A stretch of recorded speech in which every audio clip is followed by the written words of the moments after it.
Kent, for format wise, just one sec. Looks like, let me see here. Okay, so Tom has a video that he put together. It looks like it's 10 minutes long on Testable predictions. So we can do 10 minutes from Tom, his video, and then 10 minutes from you, Kent, and then just open discussion where you guys can discuss the topic. Does that sound pretty good for a format? Sounds good. I'm flexible. Donnie, did I tell you about my brother? Talk about flexible. Was he a contortionist? Yeah. He married a fortune. He's a contortionist. He married a fortune teller. They got a child that can foresee his own end. That's flexible. That is, it doesn't get much more flexible than that. That's real flexible. Yeah.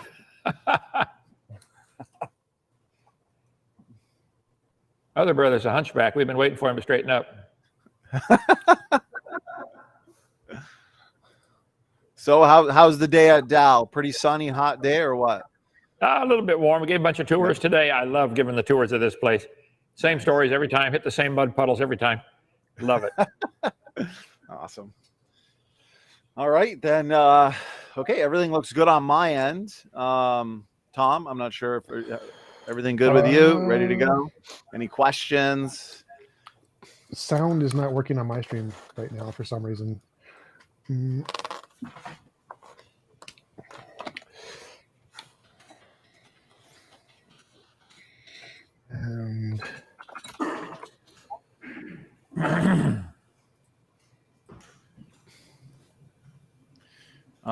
okay, so this video you sent, I just pulled it up. So I'm just screen sharing that, and then that's your opening, Tom?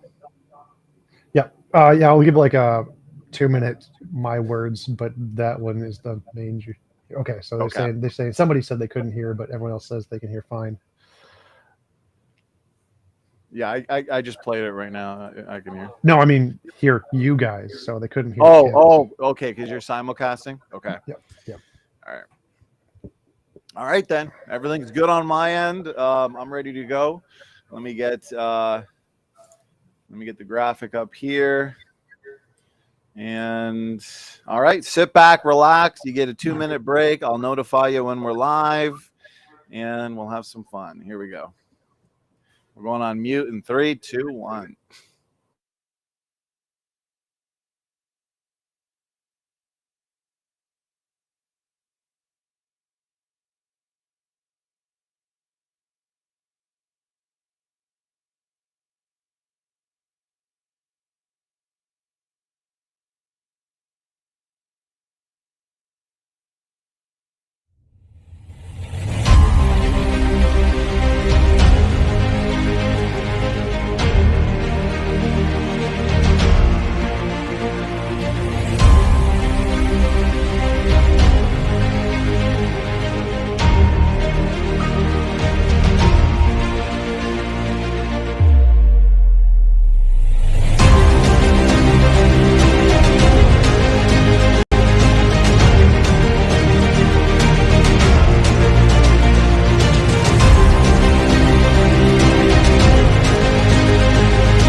All right, looks like we are live. Welcome to Standing for Truth. I am your host and moderator for tonight's debate on evolution with a specific focus on testable predictions. This debate is between Kent Hovind and TJump, and this is a continuation of our 2022 Evolution Debate Challenge series. This is the much anticipated rematch between Kent and Tom as they debated several months ago in this same Evolution Debate Challenge series. So we've done about 30 or so of these, this year, with, of course, many more to come. And so if you love debates, you love lectures, you love interviews, please make sure to hit that subscribe button and share around this content, as we do believe critical thinking is incredibly important, which is exactly why we host so many debates on a variety of important topics. All right, well, before we get into the opening statements, let's kind of break the ice a little bit, get to know the debaters, although, both Tom and Kent are certainly no strangers to the debate world. Tom, let's start with you. How you been? A little bit about yourself, a little bit about your channel. I'm Tom. I'm a professional mannequin. I do mannequin work. I sit in a chair and I pretend to be a mannequin all day. That is my occupation. Not bad, not bad. Appreciate that. Kent, let's hand it over to you. How you doing? A little bit about yourself, a little bit about Dal. Well, thank you, sir. Kent Hovind. I've been a Baptist preacher 48 years, taught science in high school 15 years, love the Lord, want to teach the Bible. We have Dinosaur Adventureland in Lenox, Alabama. It's all free. Come take a visit and you'll enjoy yourself. Can't beat it. Thank you. All right, gentlemen, appreciate it. Short and sweet introductions. For the audience sake, I'm going to go over the format. It's going to be relatively the same format that we've been doing in terms of this series. Lots of discussion, going point by point, topic by topic. Now, before we do get into the discussion, we are going to kind of have, 10 to 12 minute opening statements just to lay the foundation for tonight's topic. Tonight's topic, again, being evolution, but with a very specific focus on testable predictions. For the audience sake as well, we're going to have, as always, an audience Q&A. So please just make sure you're tagging me with your questions at Standing for Truth, and that way I won't miss them. All right, well, we're going to hand it over to Tom. And again, we've got 10 to 12 minutes for an opening statement. Tom, whenever you're ready, go ahead. So I have a video that was conveniently made for me by Jackson Wheat. So if you could just play the video, that'd be great. All right, here we go. I am going to, in order to play the video, let me just start the timer. I am going to mute myself so there's no echo at all. So you won't be able to hear me, but you'll be able to hear the video. So here we go. Let me get the video going that Tom sent. All right. So I'll say, since I'm sharing the video from my end, anybody in the chat, maybe just wait until the opening statements are done to send me questions, because I won't be able to play the video from my end and save questions at the same time. So save those awesome questions of yours until the opening statements are done. Here we go.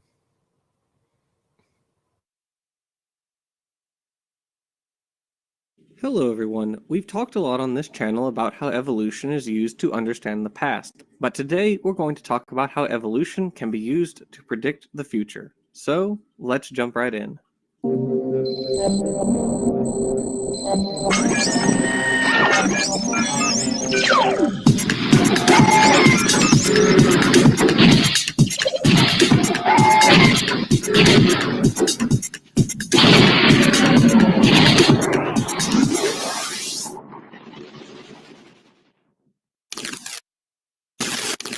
As we've mentioned on this channel before, the hallmark of a good theory is its ability to make predictions. Anyone can make up an ad hoc rationalization to explain away data that contradicts a particular model, but not every model can be used to make accurate predictions about future data. If the evolution of all organisms from a set of common ancestors is true, then we should be able to test that. As it happens, we can. We can test it in numerous ways, with morphology, ecology, biogeography, genetics, and with fossils. So let's take some examples. Darwin himself provided numerous predictions. One of the most famous was the prediction of a pollinating insect that possessed a proboscis with an absurd length that could reach down inside the flower of a peculiar species of orchid from Madagascar that held its nectar deep inside a long tube. This insect was eventually found, a moth called xanthopan. Darwin also observed that the bones inside the wings of birds looked like they were fingers that got fused together. So he predicted that a fossil of an ancient bird with separate fingers would be found one day. This ended up being Archaeopteryx. The first specimen was discovered just 2 years after the publication of Darwin's book On the Origin of Species. But the evolutionary predictions didn't end there. An example of a modern prediction of evolution is one we have discussed at length, the chromosome 2 fusion, including all its details such as the telomeric repeats at the fusion site, 2 centromeres, one of which is deactivated, as well as the conserved synteny between chromosome 2 and the 2 that remain separate in the other great apes, which can only be predicted based on common descent. Not only was the fusion predicted, but creationists have been completely unable to refute it. But since we already made a video about that, we're going to leave it there. The prevalence of mutations in organisms even allows researchers to make predictions about their prevalence in populations. For example, there are different types of mutations, such as mutations from guanine to thymine or from cytosine to adenine, etc. These mutations occur at different rates in the human population, so are found at different frequencies. Using these frequencies, we can generate a graph like this, showing the signature of mutations. If mutations were also the cause of interspecies genetic differences, then we would predict a similar spectrum graph when counting up the different types of nucleotide differences between humans and chimps. And we do. In fact, the spectrum also matches when you look at the differences between humans and more distantly related apes like gorillas and orangutans, and matches when comparing differences between those other apes such as chimps and gorillas. This makes no sense under a non-evolutionary model. Under creationism, it implies that a creator created interspecies DNA differences that just so happen to look exactly as though they had occurred by the same natural processes that give rise to within-species differences.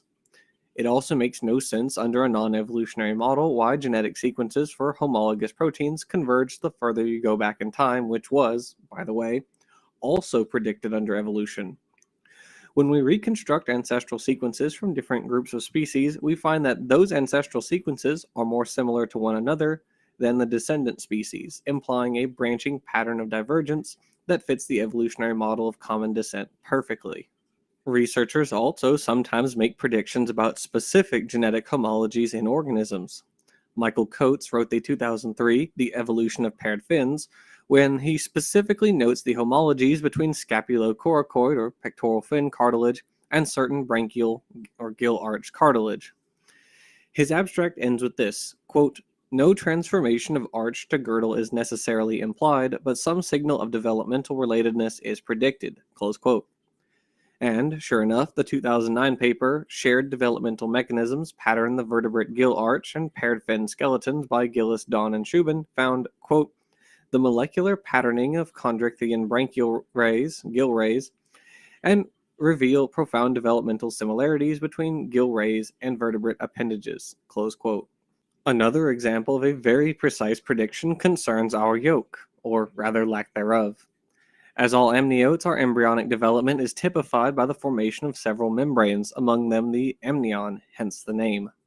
These membranes retain the moisture for the embryo, which allowed amniotes to invade dry land. Most amniotes lay eggs that contains a massive yolk sac filled with nutrients, which allowed for the development to be more complete before birth, without the need for a post-birth metamorphosis stage, as is the case with amphibians. Egg-laying is the ancestral reproductive state of amniotes, and there are still a few mammals around that do this, like the monotremes. However, eutherian mammals like us have a placenta that made the yolk sac obsolete. But curiously, we still have a vestigial yolk sac that doesn't have any yolk in it. All of this points to the conclusion that our ancestors once laid eggs containing a yolk sac filled with yolk. And yolk is mostly protein coated by genes. So if eutherians are descended from amniotes that once laid eggs with yolk, we should expect to see leftovers of these genes in our genome, and we do. They are broken, but they are still there, and when compared to their functional homologs and other amniotes, they also have the same neighboring genes. This is called shared synteny, which is also a predicted phenomenon as a direct consequence of common descent. Aside from genetic predictions, evolution also makes fossil predictions. First, Robert Broom predicted the existence of an amniote with a double-hinged jaw joint based on the idea that mammals evolved from the colloquially called reptiles. The jaw joint of ancestral amniotes is formed by the articulation between the articular and quadrate bones, while that of mammals is between the dentary and squamosal. Broom deduced that the only plausible way for this transition to have happened is that, at one point, both jaw joints were together at the same time, and this was discovered decades later in Proboscis and a whole host of other near mammal fossils. William Beebe predicted that birds should have gone through a stage in their evolution where they had asymmetrical flight feathers on their front and back legs. He predicted this by the fact that Archaeopteryx had sparse flight feathers on its hind legs, which weren't enough to be useful for flight, so he thought they were vestigial, indicating that an ancestral stage with bigger feathers on the hind limbs existed. This was found in the form of Microraptor. Also in relation to birds, a feather morphotype was predicted by embryological data and later found in dinosaurs, such as Bipiosaurus. Paleontologists predicted an ant fossil that had features of wasps in the Cretaceous, and that was confirmed as Sphecomyrma. Neil Shubin and colleagues predicted a fish-like tetrapod or tetrapod-like fish, and at that stage would there be much difference, in Devonian strata of Canada, and that was confirmed as Tiktaalik. Researchers long predicted the existence of sauropods in the Triassic, and that was confirmed as Isanosaurus from Thailand. Recently, a semi-aquatic whale ancestor was found named Paragocetus. This cetacean has a flattened tail like a beaver, which was useful for propelling it through the water. It also showed how the earliest marine whales migrated from their place of origin near India to the Americas. Later whales, such as Basilosaurus, had tail flukes, while earlier whales, such as Pakicetus, had thinner tails that would not have been especially useful for swimming. Paragocetus fits in directly between these with the tail shape predicted by researchers. The list goes on, but the point is that there's no reason for these predictions to have been fulfilled if different clades of organisms were created separately from each other, as imagined both in the flood geology and intelligent design models. Then there's biogeography. Geologists have worked out that the crust of the Earth has changed much throughout its history, and organisms have had to adapt to it. Regarding this, researchers correctly predicted that fossil marsupials would be found specifically in Eocene strata in Antarctica, since they moved from South America to Australia at a time when these land masses were connected by Antarctica. The same is true for many dinosaurs and plants predicted for even earlier times based on what was alive in the then adjacent land masses of the Mesozoic. So, what does all of this mean? It means that evolution works. It makes accurate, specific predictions about what should be found both in the fossil record and our own genomes. To quote young Earth creationist Todd Wood, quote, "Evolution is not a theory in crisis. It is not teetering on the verge of collapse. It has not failed as a scientific explanation. There is evidence for evolution, gobs and gobs of it," close quote. Or, to quote young Earth creationist Kurt Wise, quote, "Evolutionary theory suggests that land plants evolved from marine green algae and that land animals evolved from marine fish. The first appearances of fish, amphibians, and reptiles, as well as the position of morphological intermediates between fish and amphibians, are in exactly the order predicted by evolution," close quote. Thus, if evolution were supplanted by some new theory, that theory would necessarily have to take into account all of the successful predictions made by evolution. You cannot make a new theory by ignoring valid data from the old one. That old data must be built upon. So, thanks for watching, and I'll see you next time.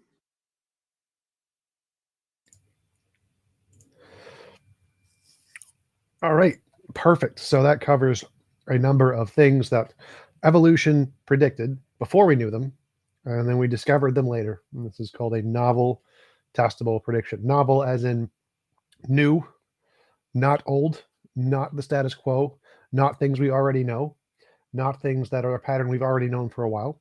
It's a change in the pattern, a unique and interesting change. That's what novel means, unique, interesting change. So, for example, if some unnamed person were to predict that evolutionists won't discover something that we haven't yet discovered, that would not be a novel testable prediction. That would be a status quo prediction, something's already the case.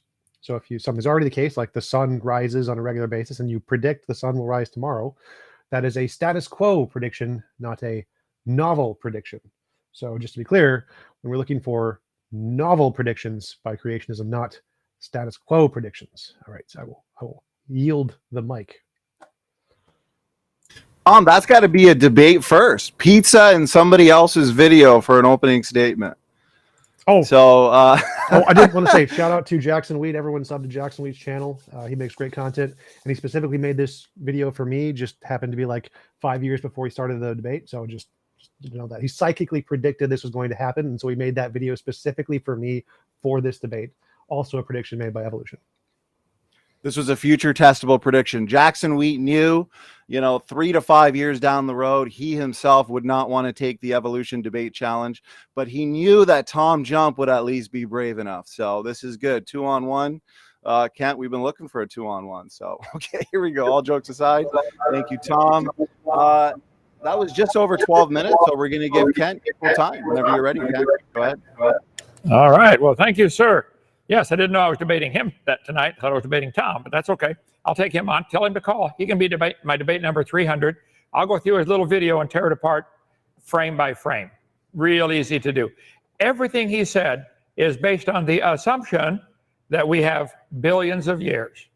There isn't billions of years to work with. Now, I predict plants and animals will always bring forth after their kind. That's my prediction. Dogs will always make baby dogs. Cats will always make cats. Cows will always make cows. That's what we see in the present. That's what everybody predicts for the future. But you guys want to think, you say, if we go back in time, stop. You cannot go back in time. You can imagine that if you'd like, but you can't go back in time. And fossils don't count at all. Not a single fossil would count as evidence for evolution. You couldn't prove that fossil had any children, let alone different children. Dogs, wolves, coyotes, are they related? Probably so. American Kennel Association says there's 339 breeds of dogs.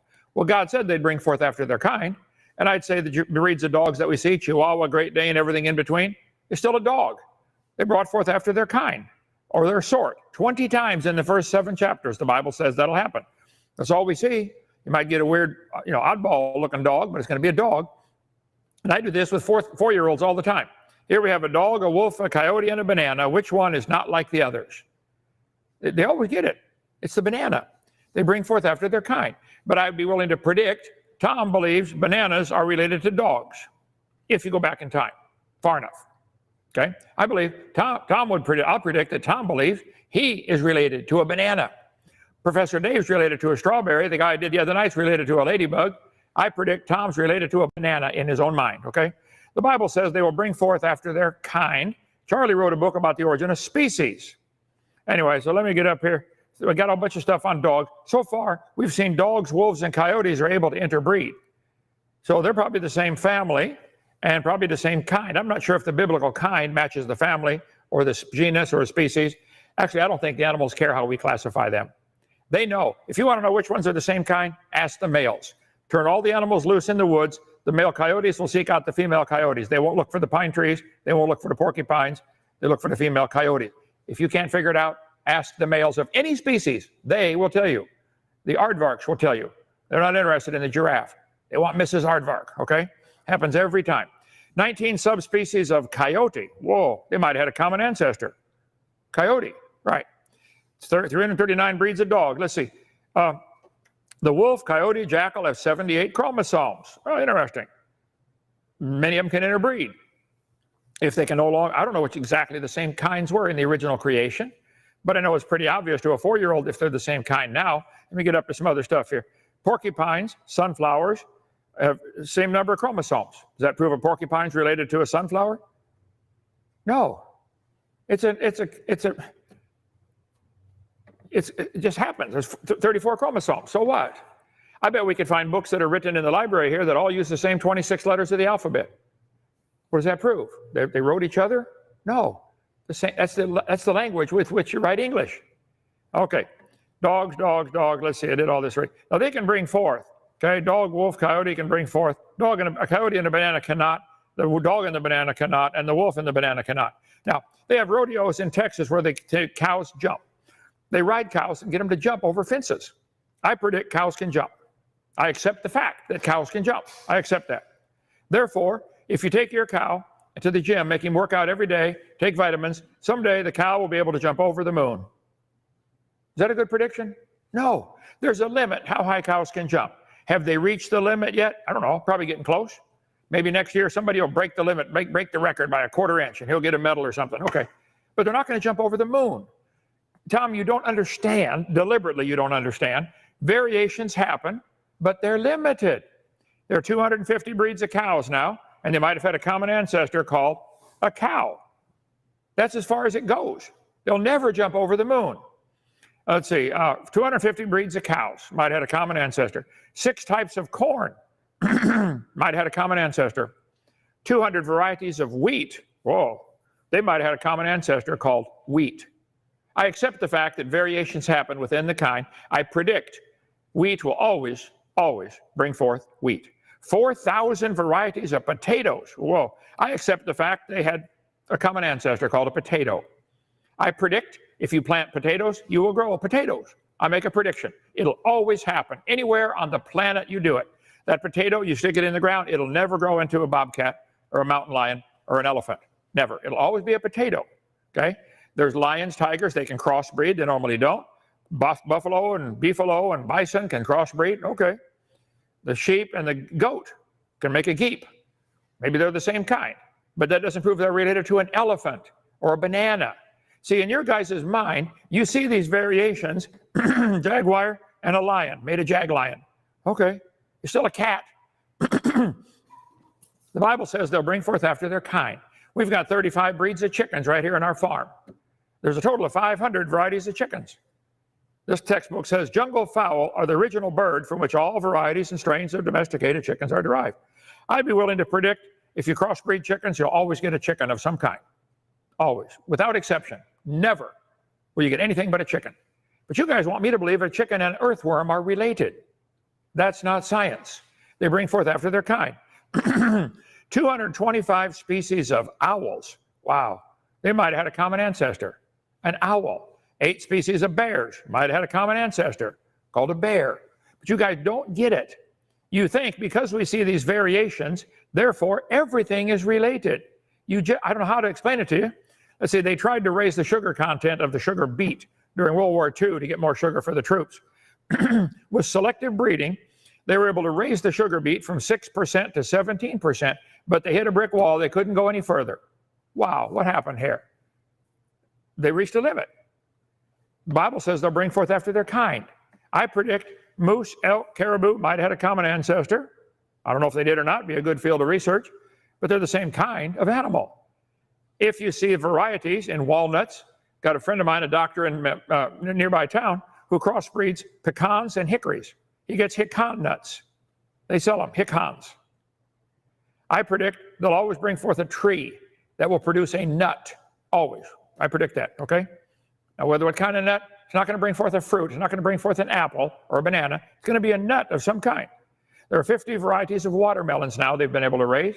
I predict if you plant the seeds from any one of them, anyone, you'll get a watermelon. I predict that. I'll bet you $5.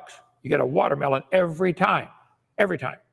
But you have on a chart, Tom, you guys have these family trees that show watermelons going back to an amoeba. And you believe that. Bible says they'll bring forth after their kind. How many mangoes are there? Man, over 1,000? Might have had a common ancestor called a mango. God said they'd bring forth after their kind. 2,500 varieties of apples in the U.S., 7,500 in the world, might have had a common ancestor called an apple. Take the seed from any one of those 7,500 varieties and plant it. I predict you'll get an apple every time. 17,000 species of wasps, 15,000 varieties of tomatoes. Wow, I bet they had a common ancestor. Tomato, they bring forth after their kind. 1,000 varieties of bananas. They bring forth after their kind. I predict you'll always get a banana off that tree every time, never exception. But you guys put these charts and say, oh, wow, plants, animals, and fungi have a common ancestor. This is pure propaganda. This is not science. I've been asking for years, where's the scientific evidence for real evolution? To say the 4 different types of elephants, African elephant, Asian elephant, mammoth, and mastodon had a common ancestor, I'd go along with that. But you want to connect them back to a tomato and an amoeba. That's not science. That's a religion. There's 1,100 varieties of bats in the world, itty-bitty ones and great big ones. They might have had a common ancestor. They bring forth after their kind. That's a prediction I will make that evolution cannot fulfill. You guys believe leopards and lions have a common ancestor with a ladybug, don't you, Tom? I believe the cat family might have come from a common ancestor. Cats. Let's see, they crossbreed the lions and tigers and get a liger. They get a tigon, a lie-tigon, a lie-liger, a liard. These animals can be crossbred. They normally don't, but they can be. They have a common ancestor. How many kinds of oaks? Wow. Dozens of varieties of oaks might have had a common ancestor. Oak. I predict if you plant any acorn from any one of them, it'll grow a tree. Every time. Every time. White oak, water oak, red oak, that makes a tree. 195 varieties of chickens, 8 varieties of bears, 60 species of oaks. They bring forth after their kind. I accept the fact that there are varieties of just about everything, and they might have had a common ancestor with that same kind, but but therefore all plants and animals are related? No. This is dumb, capital D dumb, okay? Stupid, and it's criminal to teach that stuff to kids. I'm sick of it, okay? 45 varieties of pumpkins, 111 species of pine trees, 12,000 species of grass, 150 species of roses, man, 60 species of rats, plus the new one we got in the White House, okay? Let's see, 1,000 species of sharks, 60 species of eagles. I agree, there's variation that happens. I make a prediction, eagles will always produce eagles, without exception. But you guys want to take these little tree of the eagles and the tree of the whales and the tree of the bananas and the tree of the watermelons and draw a line to a common ancestor. This is not science, this is propaganda. The evolutionists assume, they agree that there's variations, we all agree on that. But you assume if you add enough time, billions of years, you can go back and all these had a common ancestor. This is not science, this is pure propaganda. This is evolution is evil, it's dumb. There is no geologic column. There is no time to go back to, and the fossils don't count at all. Tom, not a single fossil you pointed out, Archaeopteryx or any of the rest of them, not a single one counts as evidence for evolution. You don't know that that fossil had any children, and you sure don't know it's the ancestor of anything today. You can imagine that if you want. But I predict you will continue to believe this theory because you like it. It gives you freedom from God's rules. I predict most of you evolutionists are liking your evolution theory because of that very reason. It gives you freedom. There's no God telling you what to do. That's really why you want that. I predict Judgment Day, when every knee shall bow and every tongue shall confess that Jesus Christ is Lord to the glory of God the Father. I predict your knee will bow and you will profess that, and it'll be too late. I'm here to help you. 855-BIG-DINO. Call me. I'll be glad to lead you to the Lord. At 4 more baptized today. We'll get you into God's kingdom. Thank you. Go ahead. All right, there we go. 12 minutes from each of you. So we're now moving into the discussion portion. Lots of interesting points and topics to discuss. Again, gentlemen, Tom, Kent, thank you for your time for this important debate. Since Kent just ended with his opening statement, I am going to hand it to you, Tom, in 1 second, but I do want to point out that Kent, a little bit of an echo from your side. So what I'm going to be doing is muting whoever's not talking and kind of go from there. Tom, you okay? I'm not sure. No, if you're I'm not experiencing some mutations. So I'm a little confused. Donnie, just to check, that the title of the debate was Novel Testable Predictions that are made by like Creationism and Evolution, right? Is that correct? That's right. And Kent, you agree the debate title is Novel Testable Predictions? Is that correct? I do hundreds of these, and I gave tours today. I didn't even look at the title of the debate, but I didn't see you make any predictable. What are you saying the title is again exactly? Predictions? Novel. Testable Predictions. Is it not a novel predictable prediction to say cows produce cows? I predict it'll happen for the next 500 years. What does novel mean? Well, new. There's no reason to get a new prediction. Yes, correct. If I predict this will fall, Wait, I have to keep predicting it. Not a new prediction about gravity. Well, let's go one word at a time. So you're correct. Novel means new. What does status quo mean? Well, the way things are and the way things are accepted. Yes. What did you present? One thing at a time. So status quo and novel, those two things are mutually exclusive, like they're antonyms, correct? They're the opposite of one another? Not necessarily, but go ahead with what your thought is. So status quo is the norm. Novel is the opposite of the norm. It's new. Like I'll just read the definitions. Novel is new or unusual in an interesting way. Status quo is the existing state of affairs, especially regarding social or political ideas. So status quo, existing state of affairs. Novel is new or unusual. Those are opposites, right? Those are literally the opposite. They're literally antonyms. Yeah, I reserve the right to challenge that later, but did you give a new prediction from evolution? Well, I did, but I just want to go back. So status quo is the current way things are. And so if you're making a prediction that the current way things are will continue to be the current way things are, that's not a novel prediction. That's a status quo prediction. So that's the opposite of a novel prediction. So a novel prediction is to predict something new or unusual that we don't know yet, something that's not the status quo, something that we expect in the future that is not the things we currently know. So like, for example, predicting that there's a double hinged jaw joint that we see, and we're going to discover in the future that these double hinged jaw joints are actually fused into a single hinged jaw joint, which is something we literally had no evidence for.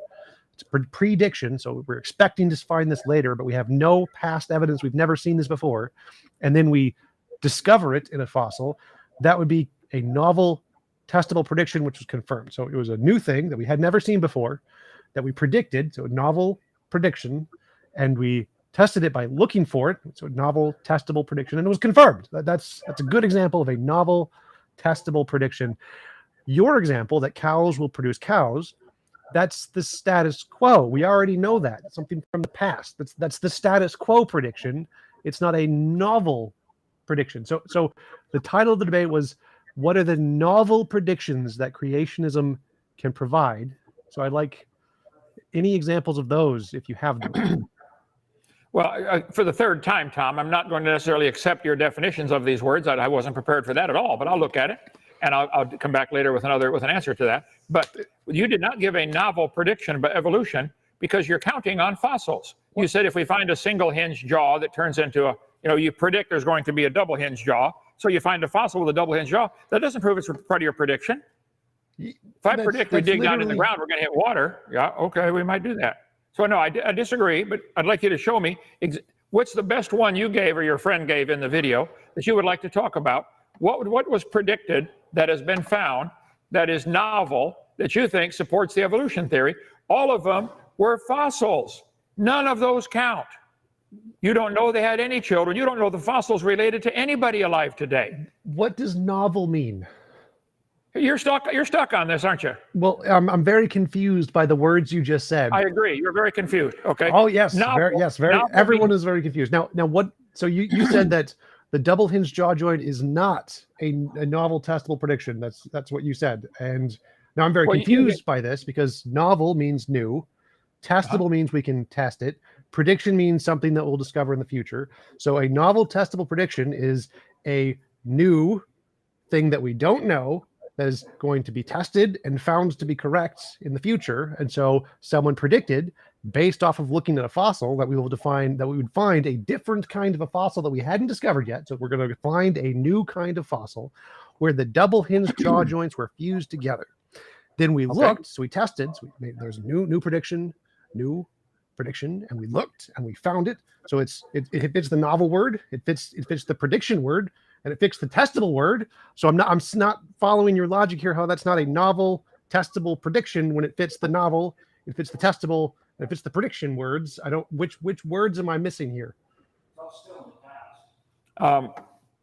I'm not going to accept the definition you gave until I do more study on that. But if you predict that a jaw fused to be solid, okay, and you find a fossil with a fused jaw, you don't know that that's fulfilling your prediction. It might just be an animal that's gone extinct. Lots of animals have gone extinct. You don't know that that's in a progression from one to the other. You find a fossil and you put it between two other ones. That doesn't prove there's any connection. Is a tricycle? Suppose all we had was two-wheel bicycles and four-wheel cars. That's all we had. And I predict if we look around in the junkyard, we might find a three-wheel. Wow. So in the junkyard, we find a tricycle. Wow. Therefore, it's related in your thinking. No, I don't agree with that at all, Tom. No fossils count. Fine. Would that be a great example? Fossils count. No fossils count. All you know is it died. How can you guys not understand that? You don't know that fossil had any children. But go ahead. So I want to go back to the title of the debate. So I'd like you to look up these words because it's kind of the entire point of the debate. Like novel testable prediction. And I don't understand because predicting that we're going to find a tricycle in the junkyard, that's not novel, but it's a testable prediction. So that's close.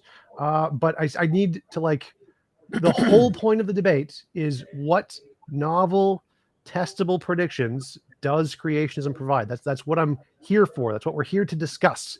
And so if you could help me out by understanding or looking up what those words mean, so that you can give me an example of one of those things, I would really appreciate it because that's kind of the entire topic of the debate. That's the whole point. Okay. Donnie, did the title include the word creation, or is he supposed to give novel testable predictions for evolution? The whole purpose of this series is for you guys to provide evidence for evolution. If creation's true and the animals have always brought forth after their kind, I don't need to give any.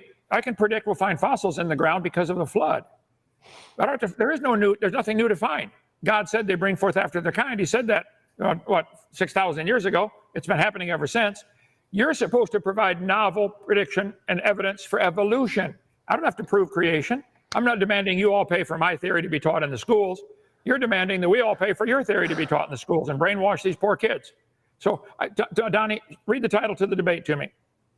So the exact title is Testable Predictions, in brackets, Evidence for Evolution. So in other words, Tom put forth what he believes are future, novel, future testable predictions.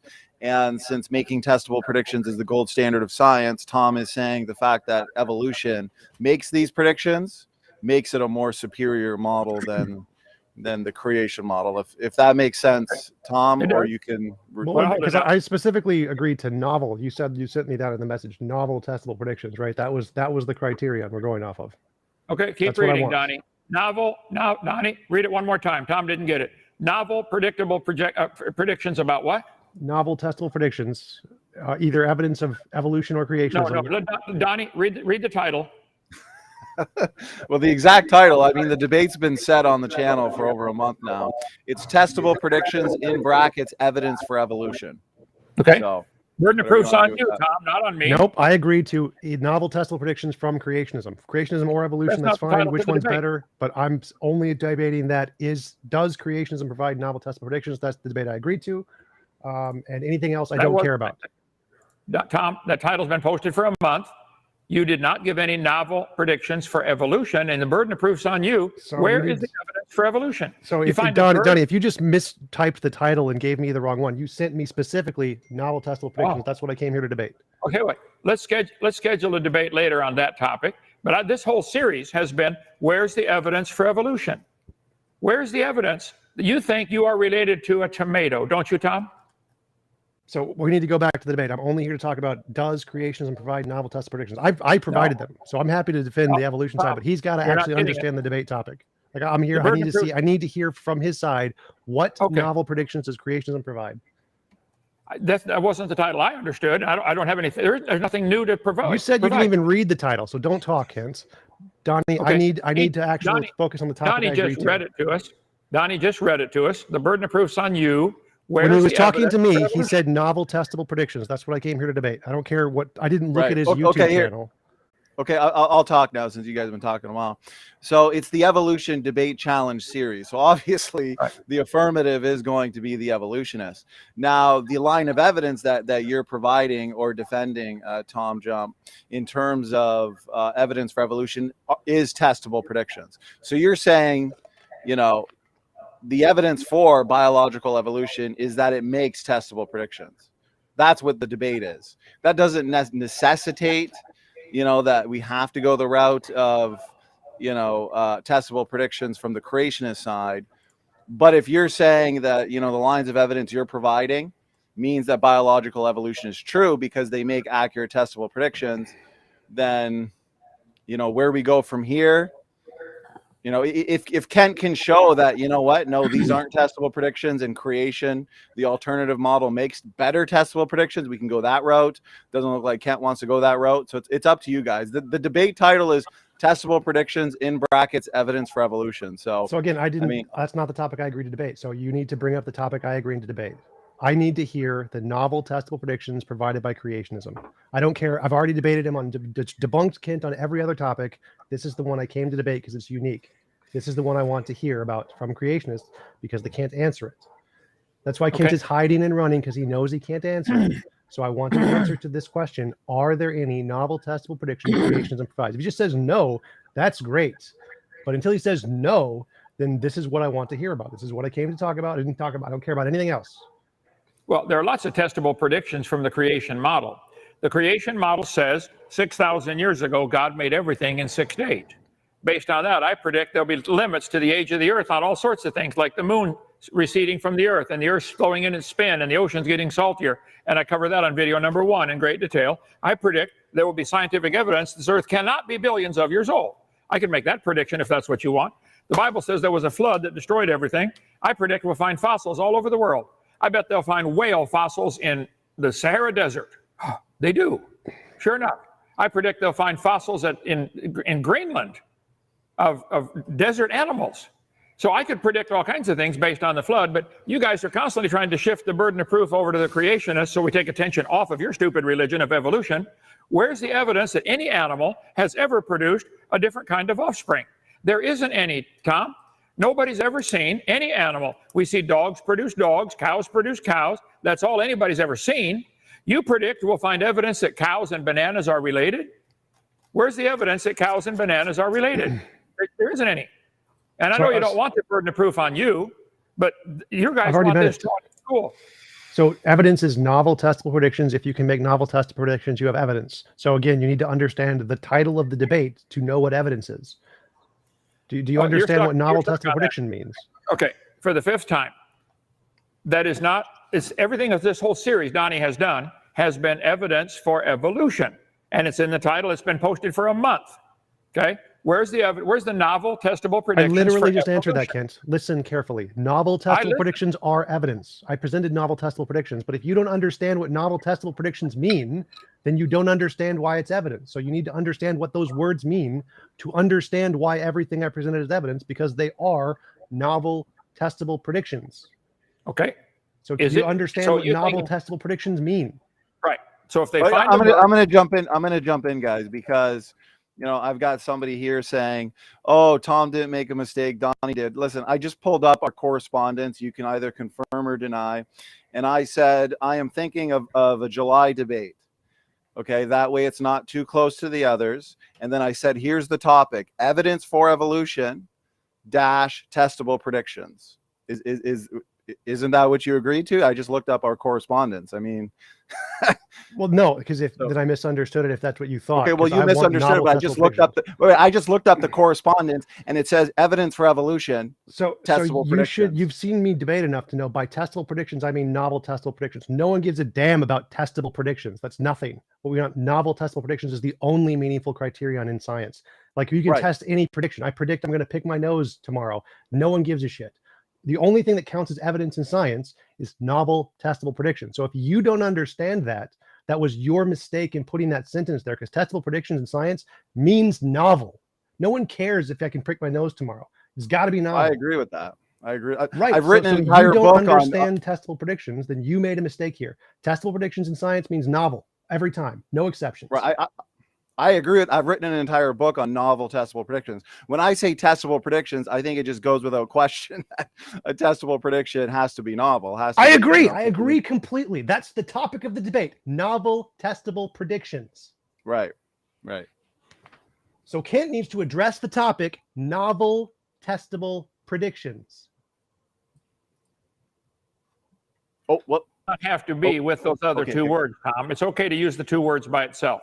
It's not. Donnie just admitted this. Donnie just literally said it has to be novel. Yes, Donnie literally just said this. He literally just said testable predictions. We understand they must be novel. He verbatim just said that 5 seconds ago. Tom, that is insane. I can make a prediction that the sun will come up tomorrow because it has every day for the last who knows how long. That's a testable prediction. It doesn't have to be novel. Why do you have to stick the word novel in there? What's wrong with you? For it to be evidence. That's the point of evidence. No, it has to be. It would be evidence. Okay, I'll make a prediction. If you plant potatoes, they'll grow potatoes. That's a prediction. I predict if I stick an acorn in the ground, an oak tree will grow. Not evidence, not novel. Well, what you gave is not evidence for evolution. You gave evidence. Somebody predicted. Did we're I gonna give find a novel fossil. testable prediction? Did I give a novel testable prediction? Yes or no? Donnie, this is going nowhere. We're not going to get anywhere in this debate. You want to reschedule and the whole series has been, where's the evidence for evolution? Tom's trying to sneak it in and put the burden of proof on me. I don't have to prove creation. No, I asked, did I give novel testable predictions? Did I, meaning me, did my words entail, or the video, did that entail a novel testable prediction? Were those presented in the video? No, Tom, you did not. Your friend made a video for you, and you flapped your jaws for a while, but you did not give anything that's evidence for evolution.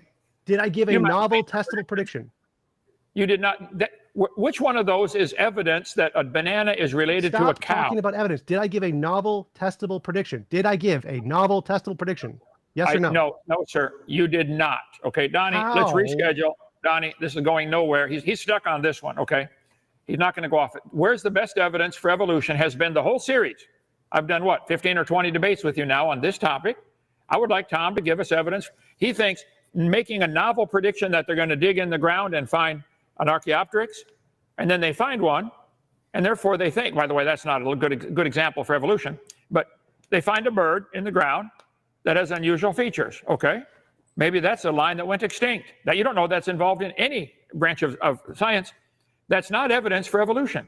And the whole purpose of this series and the whole purpose of this debate tonight is, where's the evidence for evolution? Donnie, there isn't any. Is novel testable predictions evidence? Somebody keep track how many times he says that, okay? He's not getting it. Donnie, is novel testable predictions evidence? Okay, so my understanding... Please answer. Don't be biased here. What is the correct answer to that question? I would say if a model does make a future novel testable prediction, then it can either be...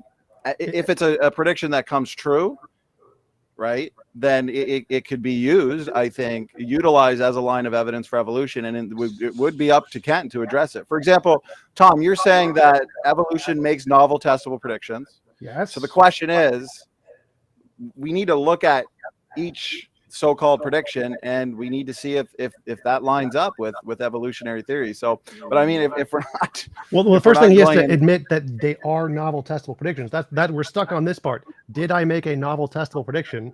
Is novel testable predictions evidence? Those are the two questions Kent can't answer for some reason. Well, we could take one, Tom, that you think is like the best example of a future novel prediction, and we can have Kent address it. Is that a novel testable prediction? That's the first question. Is the double-hinted jaw joint that was predicted before we ever found them fused, so we predicted they'd be fused, then we found them later and it was fused, is that a novel testable prediction? Donnie.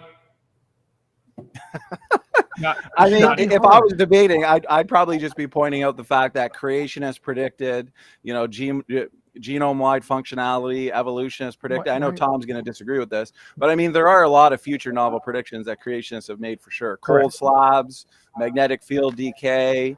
There's been quite a few. So it's kind of like, which model makes the best testable predictions? Yes, but if there's not been any prep for it, then we can certainly wrap it up here. Go ahead, Kent. Well, plus, I told you many times as you called me to discuss debates, I'll be glad to debate any and all evolutionists in the world, one topic at a time.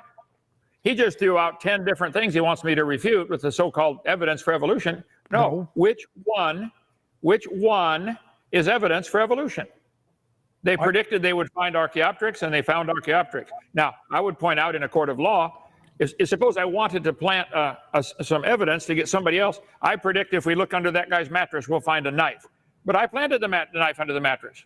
Oh, is that a novel testable prediction? Because I'm trying to frame the guy? Did somebody make up these predictions knowing what the evidence was going to be because they planted it? I mean, as evidence in a court of law, this whole thing would go nowhere. And same with any fossil. You find a fossil. I predict this clam is the ancestor of all the whales. What? Clams always make baby clams, without exception. So there is no evidence from fossils for evolution at all. None of them would count. There is no fossil record, Tom. Okay, that's great. Could you answer my questions now? I don't think you know what the question is, okay? The question is did I make a novel testable prediction? That's question one. Second question is, are novel testable predictions evidence? Those are the two questions. That's all I want. Answer. That's what I want. Donnie, read what you wrote to him a month ago about this debate. Read that title one more time. Donnie admitted testable predictions means novel. Donnie, shut his mic off. Shut his mic off and read that prediction again. Read the title again. Because I agree to debate on where's the evidence for evolution. Right. I don't think he gave any. So the title is Evidence for Evolution dash Testable Predictions. Last week it was Evidence for Evolution, Hominid Fossil Record. Next week it's Evidence for Evolution, Mutations. So Tom, you chose Testable Predictions as your line you admitted that means novel. You admitted that. You literally said it. And I agree. It does mean novel. We know in science the only testable predictions that matter are novel. So that's the topic. I agree. Now, the question I asked, is novel testable predictions evidence? Donnie said yes. I say yes. All science says yes. So does Kent think novel testable predictions are evidence? That's a question. That's what I'm asking. That's the second question I asked. And the first question is, did I make a novel testable prediction? Did I present a novel testable prediction in the video? The double-handed jaw is that a novel testable prediction? I'll clarify. My specific position is that, and I'm not debating, I'm just saying the creationist model makes better testable predictions. Yes. Tom, you and I have had a debate I understand your position. I understand that. Right. But the point is, I'm asking Kent just this is like step one of the argument. Is novel testable predictions evidence? Question mark. Second, is the things I said, double-handed jaw joint, is that an example of one of the novel testable predictions? These are not like hard questions. These are super basic step one questions. Donnie, would you look through your correspondence to him? Did you ever use the word novel? Is he trying to add this in here? There's nothing novel about the idea that dogs produce dogs. Everybody's seen that for thousands of years. But he believes dogs and bananas are related. What? It just says testable prediction, so that could partly be my fault for not putting novel Donnie, in there. in science, does anyone care about testable predictions, or do they care about novel testable predictions? In science, does anybody care about testable predictions on its own, ever? A testable prediction would be like me looking at some random guy in the street and saying, you know what, I predict he could hit a baseball 250, feet away. And then we would have him, swing the bat a couple times. And if he does that, that's a future testable prediction. That's something I could make a prediction, and then we can find out if future observations prove that to either be true or false. A future testable prediction is, I will pick my nose in 1 second. Boom. Is that evidence of anything? Does anybody care about those? Does anybody care you can make a future prediction? No. In science, what do they care about? Is it novel testable predictions, Donnie? Is that what everyone cares about in science? Okay. Well, I'm just moderator. If you want, guys, we could just shut it down. You literally took his position and presented lots of examples of testable predictions or novel testable predictions you think creationism does, and now you're going to say, "Oh, I'm the moderator. I can't literally answer what everyone in science accepts is just basically patently true." Come on, Donnie, don't be biased. Well, I don't know if you want me to get in on the debate or if you want me to. Now you're going to accuse him of bias. Do scientists look for novel testable predictions, Donnie? Is that what they're looking for? Or are they looking for just testable predictions, or do they want novel testable predictions? What is everyone in science looking for, Donnie? Well, a scientist is looking for, a novel prediction. Okay. Yes, go ahead, they are. So if you ask a scientist to debate testable predictions, what are they going to debate? Are they going to debate any kind of testable prediction, or specifically novel testable predictions? Well, I guess the problem is the title. We didn't put novel in there, so we could chalk that up. He wants to add it. Now listen. Now I listen to him. Listen to me. I think we should reschedule, or you debate him, Donnie, on what he wants on novel testable predictions.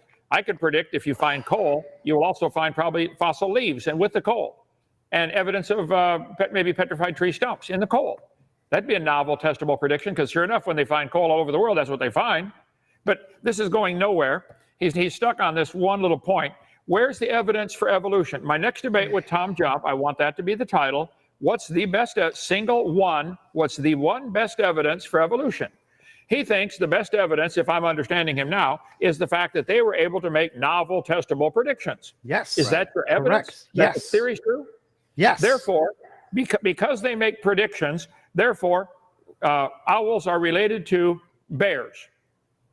Does that provide evidence that you believe owls are related to bears? Yeah, if the hypothesis that owls are related to bears can predict the future and get it correct, yes, that's evidence owls are related to bears. So these family trees that they show with humans and birds and reptiles and ladybugs and pine trees and worms having a common ancestor. You think what you presented is evidence that the kids should all be taught this tree right here. Yes. Okay. I disagree completely. All we've ever seen, and it's like, you got to understand this, and you won't, but I'm going to tell it again. Fossils don't count at all. You can't go back in time. There is no fossil record. There's a bunch of fossils because of a flood. Noah's flood formed all the fossils. Fossils aren't forming today anywhere. How many animals died today? Millions. How many are going to fossilize? None. I think nearly all the fossils in the world are from Noah's flood. And you want to somehow stick them in a family tree like this. This is dumb. This is where the problem is. Our prophecies, and if you want evidence. to believe ladybugs are related to TJump, you can believe that. But that's not science. Our prophecies in the Bible evidence, if they're correct, that the Bible is true. That's one of many evidences that the Why? Bible is true. Why but we're is not it- here to debate. We're not here to debate the Bible. Where's the evidence for evolution? Why is prophecy evidence? What makes it evidence? Is it the fact that they made a projection into the future of something they didn't know and it came true? That's what makes it evidence, right? They knew the future before.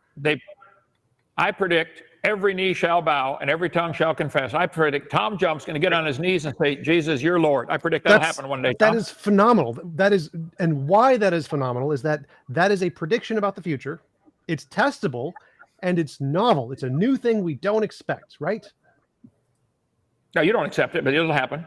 No. The reason that's why it would be good evidence, the reason that prediction would be very, very good evidence is because it's a prediction about the future. It's testable and it's new. It's something very different from anything we've seen before in the past, right? That's what makes it very good evidence. Right. Donnie, we need to get a clear title of what the debate is that we both agree to. I understand I see clearly what he's trying to do, okay? What? The purpose of this whole series is not for me to prove creation. He thinks because they made a novel prediction of finding chromosome 2 fused, therefore, people are related to ladybugs. That's a giant leap of faith. You just admitted novel testable predictions are evidence. You just literally said it. Well, the Bible makes lots of predictions. Some have come true already, and the rest will come true. Yes, but and those are evidence, right? Tom, you don't get it. We're not here to discuss the Bible. I'm not discussing the Bible. I'm just asking you, are those evidence? When Right, the Bible predicts something, and You guys want to wrap it up now? We just hit the hour mark, and we managed to somehow do this for an hour. Do you guys want to call it here? It's already been an hour. Let's do audience questions and see what they think, and let's get this moving off of what he's stuck on here. Go ahead. Okay. All right, let's do some audience questions and see where we can go from here. Okay, well, here's a good question, Tom. A few people in the chat want clarification, so we'll consider this the first question. Jeremy Nolan asked, what is the difference between a novel prediction and a future prediction? Echo. Still hearing the echo. Yeah, you're good. All right. So a prediction is just anything to happen in the future. So if I predict I'm going to pick my nose in a second, it's a prediction. Wait a second, pick my nose. That's a prediction, and it came true. Is that evidence that, for example, anything about the universe, like the spaghetti monster is real or God is real? No, because it's not something we wouldn't already expect. A novel prediction is predicting something that we don't know yet, predicting something that we've never seen before. And if you can predict something we've never seen before and get it right, that's very, very good evidence. It means that your model, whatever it is able to tell us about the future of the universe before knowing about it. Just predicting something like the sun will rise tomorrow, no one cares because everybody already knows that, or at least believes it with a high level of probability. So predicting something we already know, like cows will come from cows, isn't evidence of anything. Everybody can already predict that. What is evidence of one theory over the others is when you predict something that we've never seen before. So like if you predicted a cow would jump over the moon, one of the examples Kent used, if that happened, that would be really good evidence for whatever your hypothesis was that allowed you to know that a cow was going to jump over the moon when nobody else could know that. So if you have this special access to knowledge about reality, about the future of the reality that we don't know, no one else knows, then we have some reason to think that you have access to knowledge we don't have. If all you're doing is predicting something everybody already knows, cows will come from cows, the sun will rise tomorrow, no one takes that seriously because no one cares. Everyone already has that information. Novel testable predictions is a new thing nobody knows yet. But testable predictions are just literally anything about the future at all. Okay, thank you, Tom. Kent, anything you want to add to that, brother? No, he said the same thing about 30 times now. Let's move on to something else. Go ahead. Okay, here we go. Let me see. I guess I got some questions here from. Okay. Well, it's going to be up to you, Tom. A lot of these questions, I'm not sure if you're going to say they're off topic, but I'll put them up. And if you want to answer them, you can. If not, then we'll move on. So discipleship, $10 super chat. Appreciate it. Thanks so much. He asked question for TJump. Is the geologic column real proof for evolution? If you say yes, then you have to explain how there are trees standing up and connecting the layers. Well, I can explain that, but it's pretty easy. Just there are shifts in the strata, so like earthquakes or whatever causes things to fall and trees get stuck there. But who cares? Like, is it evidence for evolution? The only thing that counts as evidence is novel testable predictions. So if someone predicted that this would happen, then yeah, that would be evidence for evolution. So if someone predicted the strata, which they did, and we discovered that the strata was separated in the way that was predicted, then yes, that would be evidence for evolution. So any novel predictions, any prediction about the future that we don't know yet that is discovered to be correct is evidence, whatever that may be. Okay. Thank you, discipleship. Thanks, Tom. Kent, anything you want to add? Yeah, I think he just said, any evidence we find is evidence for evolution. That's what he believes. But yes, all over the world, petrified trees are found standing up. There's a whole bunch of them up in central Alabama in the coal mine up there. Petrified trees in the vertical position, I think, clearly indicate the layers are not different ages. There is no such thing as a geologic column. It doesn't exist anywhere. They say the top layer is younger. Where's it coming from? Outer space? All the layers were shuffled up in the flood. We flip these things over once in a while and get a whole bunch of different layers of sand colors. Okay? Are the layers different ages? No. These guys are stuck on the stupid idea that the geologic column is true. It was made up in 1830. It doesn't exist anywhere. And the petrified trees in the vertical position connecting all their layers, I think, is real clear evidence to anybody unbiased that the layers form quickly. Within a year, the tree wouldn't rot. But the Bible says the flood, I predict if you dig almost anywhere in the world, you're going to find layers because of the Noah's flood. The Bible says there's going to be a temple built in Jerusalem. I predict they'll build a temple in Jerusalem. We could go through Bible predictions if you want, but the whole purpose of this debate series is where's the evidence for evolution? He counts on the fossils counting, and the fossils don't count for anything. Petrified trees standing up, running through all the layers, I think is clear evidence to anybody unbiased. The layers had to form very quickly around a standing tree. It happens all the time. They find hundreds, maybe even thousands of these have been found now. There's a whole bunch of them in Tennessee.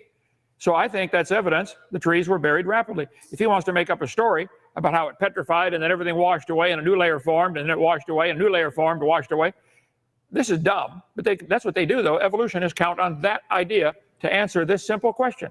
How can the layers be different ages when one tree is connecting them? They're not different ages. They're all the same age. Every layer on the planet is the same age. So just to clarify, I did not say anything was evidence. I said anything that is a novel testable prediction is evidence, and it's not for evolution. It's for any hypothesis. So like Ken said, if every knee will bow and the things in Revelation happen, that would be evidence of Christianity because it's a novel testable prediction. I'm not saying like just evolution. This applies to literally everything. Novel testable predictions are evidence for whatever hypothesis you have. Okay, well, we'll give you the last word there, Tom, since it was your question. George Bond asks, question for TJump. How many wrong predictions have been made by the theory of evolution? I have no idea. Like, what difference does that make? Like, the fact that some people make wrong predictions, it doesn't matter. Like, literally all the predictions in Christianity are wrong, but the number of wrong ones is less important than can you get them right. Okay, Kent, anything you'd like to add? Well, the family trees they teach to our kids show that the humans and the birds and the reptiles and the ladybugs and the worms have a common ancestor. I think that's criminal to teach that to children. That's not true. Nobody's ever seen this. This isn't science. But I predict they'll keep teaching it anyway because they like that religion. Go ahead. Tom, you can have the last word. Well, it doesn't answer the question, but okay. All right, let's see. Echo. I'm looking at, okay, we'll go to the beginning then. Question came in from Lando White. Where did the genetic information or the biocode come from for the DNA to generate any function? Information is a product of physical matter. It's just Google Shannon Claude Information Theory, 1958 paper. Information is a product of stochastic systems. Okay. Kent, anything you'd like to add?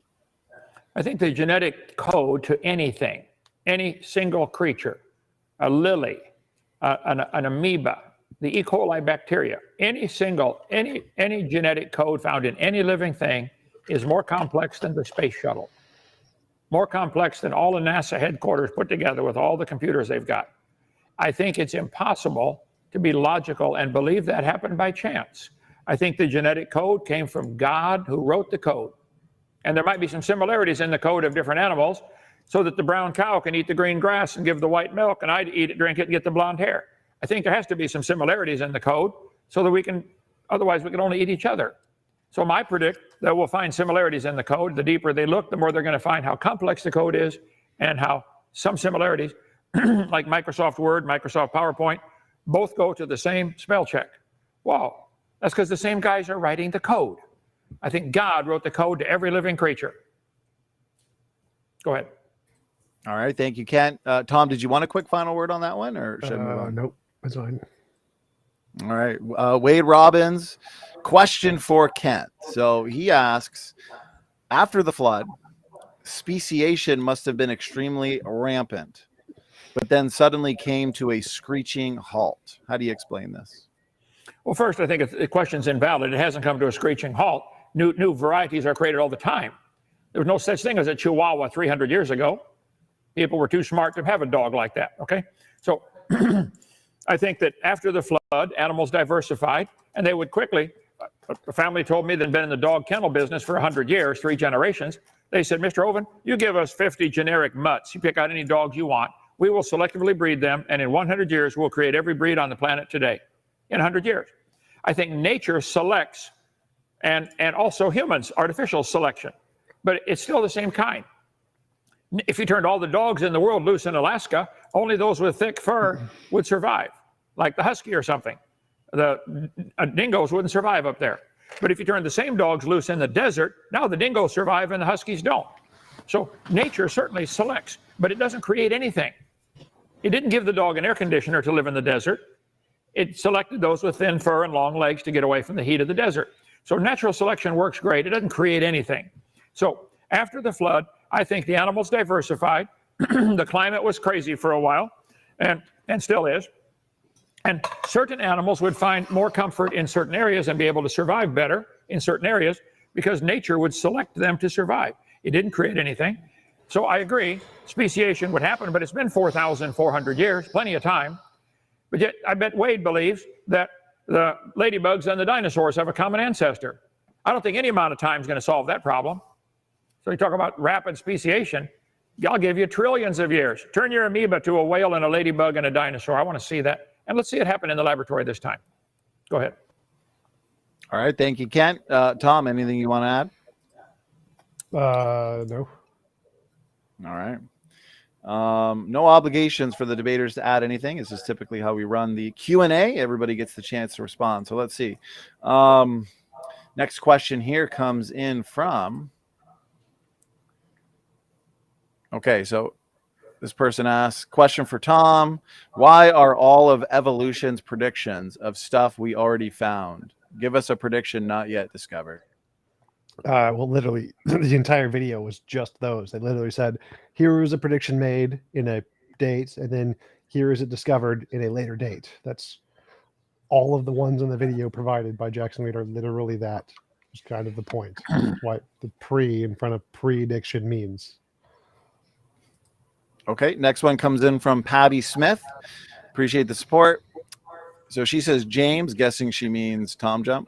Forget about morphological, or maybe she's having a debate in the chat. I don't know, but there is a question here. So forget about morphological changes. Explain, even in a lab, bacteria creating millions of generations and trillions of offspring. We do not even see a novel protein fold, let alone never existing protein. Go ahead, Tom. I think we actually have seen novel protein folds, just leads to his death normally, but so what? All right. Kent, anything you wanted to add? Well, yes, I think she's right. We don't. If you pick something with a short generation time, like bacteria, there are some bacteria that have an 8-hour generation time. They get born, grow up, get married, and have babies in 8 hours. You can get, several generations a day with those kind. And so I think they've watched them for the equivalent of millions of human years, and they don't see anything except bacteria produce bacteria. That's what I've been saying all along, that it doesn't happen. They believe it happens if you let it go long enough. This isn't science. Bacteria are not simple. They're extremely complex. 20,000 different kinds of bacteria. Nobody's ever seen a paramecium produce a non-paramecium, let alone a paramecium turn to a whale, even over billions of generations. It just doesn't happen. It's imagination. That's why evolution is a religion they believe in. Here it is, the amoeba, 670 trillion genome base pairs. 670 trillion in an amoeba. You really think that happened by chance? You need your head examined if you believe that. All right, thank you, Kent. Next question now for Tom. Stephanie Pribble. She asked, question for Tom. If there was an equal amount of evidence for both evolution and creation, which one would you choose to believe and why? If there's an equal amount of evidence for two different hypotheses, they're equal rationally to choose. So it's rational to choose either one. I would probably just be agnostic if there was equal evidence of two different hypotheses. Okay. Thank you, Tom. Kent, anything you'd like to add? Well, I think Pascal's wager might fit in there if there was evidence for evolution. I still say there's none, and that's the whole debate series. Nobody's given any evidence for evolution. But if there was equal evidence for both, I would still choose the idea that there's a creator, because that should be the safe side. If so, see, I have nothing to lose. If I'm wrong, I die, I rot in the ground. I've had a wonderful life. If I'm right and Tom dies and I'm right, he's in trouble. So Pascal's wager fits in perfect here. So I would choose creation. Okay, thank you, Kent. And let me see here. Here's a question that comes in from SWE, $10 super chat. Thank you so much. Question for you, Kent. So she's asking, does Kent accept this as a novel prediction? When a sacrum of Ardipithecus is discovered, it will turn out to be narrower and more ape-like than Australopiths because things don't re-evolve. Any thoughts on that, Kent? Well, no, because you're assuming this fossil had children and is related. Lining up fossils you find in the ground in some kind of order that you want things to happen, like an ape turning to a human, that's not science. That's like me lining up the bicycle, the tricycle, and the four-wheeler saying there's a similarity, there's a relationship here. There's no relation. Each one's designed to be what it is. So I don't think any fossil counts. I'll stick with that. And if they find the sacrum to this creature, they might be finding a creature that's gone extinct. How many animals have gone extinct? A whole bunch. That's the opposite of evolution. So, no, I don't think that might be a prediction. They can make that if they want, and they'll probably jump all over that and say, yay, it worked. But they don't get it. No fossils count. None. There's no fossil record. There's a bunch of fossils, but they don't count as evidence for evolution. You don't know any of those bones had any children at all. Okay, now we got one for you, Tom. Jeremy Nolan is asking, TJump, what novel predictions does evolution make not past? If I were to interpret that, I think he's saying like now in 2022, any novel predictions moving forward for evolution? Go ahead. Well, the ones in the video listed modern testable predictions that were made by whatever the video was. Haven't been keeping up with the ones, but there definitely are some. Evolution makes lots of them. So if you find the papers, you can find them, but I wasn't trying to find them specifically of this year. Okay, let's move on to the next one. Boomer 21. Actually, I think this is the last one. So here we go. Boomer 21, $10 super chat. Thank you so much. For JT, Jump Tom. If evolution is true, I'm guessing, then how do you explain the skeletons of human giants that lie all over the world? They don't exist. If they did, that would, I guess, that would be evidence of the Nephilim or something. Like that's a novel testable prediction. You say there are giant human remains that are discovered, and we did actually discover them. Yeah, that would be evidence of creationism. They just don't exist. Kent, anything you want to add? Oh, absolutely. He needs to do more research on that. If you talk to Dr. Carl Baugh in Glen Rose, Texas, he's got castings and made photographs of freshly discovered giant human footprints. The person had to be 10, 12, 14 feet tall. Talked to Joe Taylor at Crosbyton at Mount Blanco Fossil Museum. He's found them himself. I think there's lots of evidence that there were giant humans over 10 feet tall on this planet. Tom would never accept that because he wants to think his great-great-great-great-great-grandpa was a little chimpanzee, and we're getting bigger, better, stronger, smarter. Because Satan told Eve, if you follow me, ye shall be as gods, which is the evolution theory in a nutshell. So no, I think you're completely wrong. I think there have been giant human fossils found, and everyone has to be discredited or sabotaged because it goes against the evolution religion. So yes, I think they have been found. Bible says there were giants in the earth in those days. I believe there were giants in the earth in those days. Go ahead. Okay, Tom, question was for you. You can have the last word if you want. Either they're conspiracy theories that we're deliberately trying to prove they're frauds, or they're actually frauds. One of those two. Or they're real. There's a third choice, Tom. They're real. You left that one out. That was the first one. You gave two false choices. The first choice was it's a conspiracy theory to try to show that they're false when they're actually true, or they're all actually false. Those were the two. Okay, so Tom, if I took you to a dig site where they're finding these things, and we dig in fresh virgin soil and find a bone from a human that is double normal size, obviously a human, would you accept it? If we found a fossil femur, a thigh bone, say 4 feet long, indicating the person was 12 feet tall, would you then change and become a creationist?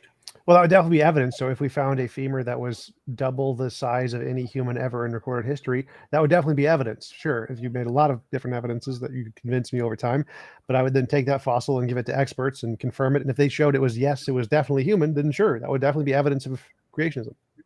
Yay, we're getting somewhere. Go ahead. All right, here's the last one. I must have missed this one. This one is a super chat, so I'll get it in here. And it looks like it's somebody in the chat, Shadow Rammy. Thank you for the question. And they are asking you, Kent, if you can explain or what are your thoughts on the law of monophyly? Well, if I understand that word to mean that, creatures always have children like themselves. They stay in the same phylum, monophyly. I think dogs will always produce dogs. Cows will always produce cows. I think that's what we've seen for all of recorded human history. Has any farmer ever in the history of the world said, wow, my cow had a baby and it was a giraffe or anything other than a cow? No, I think it's a law. It's a law. They always produce after their kind. Now, see, that's going forward. But these guys like Tom want to imagine if we could go back, which we can't. It was different back then. Back then, the amoeba could produce a whale over billions of generations. Now, the amoeba can't do it, but they could back then. That's dumb. Thank you, Kent. Tom, this is the last question. If you want to add anything to it, feel free to do so. Yeah, I got 3 on my end. One of them is the same question about monophyly. But yeah, monophyly states that evolutionists predict that things will only come from their kind. That's what monophyly means. So it's what Kent keeps saying, dogs will come from dogs, is a kind of prediction that evolution has made before creationism did, in the form of monophyly. So monophyly is like organisms from multicellular organisms will come from multicellular organisms, and so everything is a multicellular organism. Or all types of apes are descended from a certain kind of ape ancestor. So he's not making a prediction. This is something evolution already knew. But I got 2 others if you got time. Yeah, did you post it in the private chat, or are you? I was just going to read it. Okay, go ahead. Meliva says, hey, Kent, your ridiculous $500 million lawsuit was dismissed. When are you going to apologize to Professor Dave?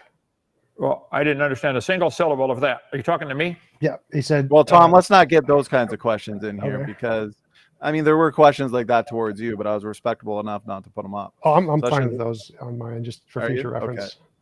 But we don't know if all the debaters are. So, yeah, just make sure it's somewhat on topic. Go ahead. All right. So Heather Lewis asks, why hasn't creationism changed the world? Nobel Prizes should be a part of your evidence and beating other religions.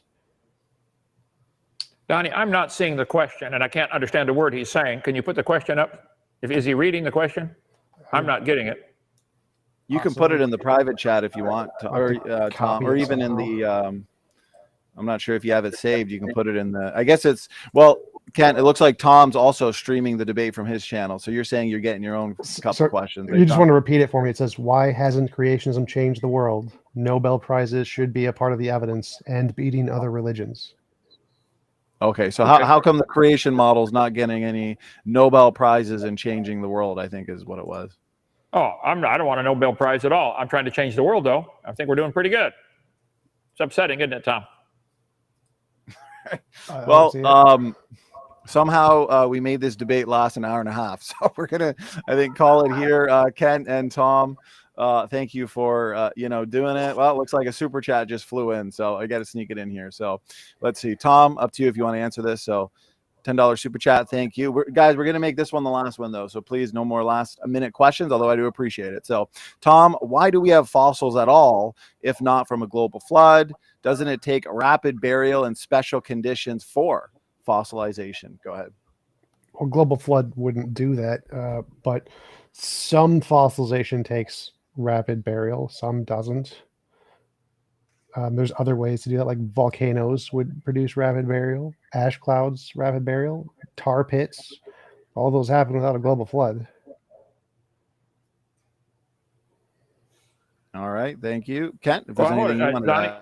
Donnie, I think it's logical. Any freshman level detective would say, wow, this is evidence of a big flood when we find fossilized petrified closed clams on top of Mount Everest. Wow. I bet Mount Everest was underwater at one time. Yeah. And the clams closed. I bet that means it got buried quickly before it had time to open. Yep. I think that's clear evidence there was a rapid burial of trillions of clams, and they're in the closed position. So I guess I don't understand how anybody can interpret that any differently. Am I missing something here? The clams died, so that's why they didn't open, and the sea floors collided because of the big tectonic plates, and so the mountain went up. It's pretty simple. Oh, pretty simple, yeah, okay. All right, well, there we go. We made it through the Q&A, and we're going to wrap it up here. So interesting one for sure. Why don't we have some final words, final thoughts, I guess, and then we're going to shut down the debate. Tom, we can start with you. Quick final words.